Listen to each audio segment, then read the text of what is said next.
Karting, du mot karting et kart, est un jeu de simulation de course automobile pour 2 à 8 joueurs. Le matériel, un plateau de jeu, 8 petits bolides, 6 stations météo recto verso, pluie et soleil, des pneus durs et des pneus tendres, des bidons d'essence, des marqueurs de position et enfin des tableaux de bord. Les voitures sont installées sur la grille de départ.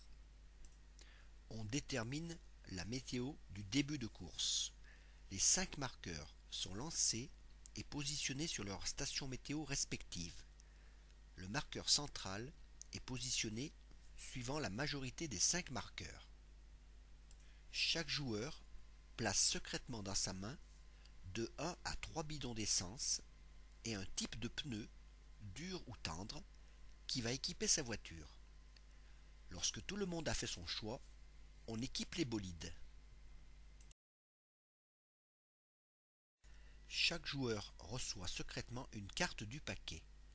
Le reste du tas est placé sur la table face cachée.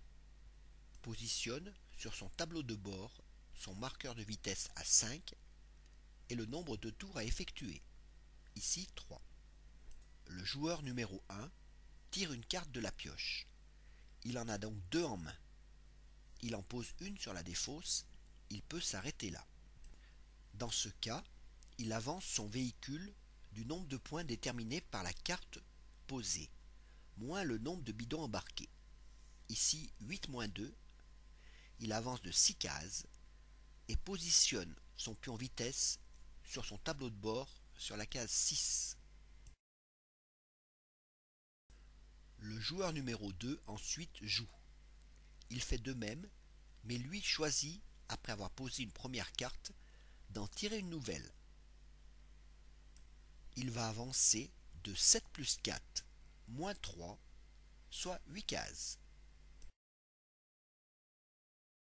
Si l'écart entre la vitesse affichée sur le compteur et la nouvelle vitesse est supérieur à 5, le véhicule reste sur place et son compteur est ramené à 5.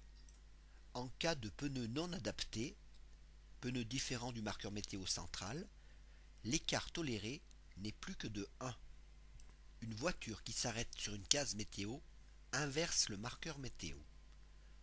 On fait le total des marqueurs pour voir si le marqueur central doit changer. Une voiture qui s'arrête sur une case plus ou moins 1 peut faire varier son marqueur vitesse d'une unité. Lorsqu'une voiture dépasse la ligne à damier, son compteur de tours diminue d'une unité. Attention, une voiture qui n'a plus d'essence va devoir avancer au ralenti pendant un tour. Pour éviter cela, il faut, lorsque le réservoir est presque vide, penser à s'arrêter exactement sur la case de son stand. Au tour suivant, la voiture refait le plein et peut éventuellement changer de type de pneu en fonction de la météo. Des pertes d'huile sur la piste sont fréquentes et alimentent les retournements de situation. La première voiture qui boucle tous ses tours de circuit a gagné. D'autres petites subtilités sont expliquées dans la règle du jeu.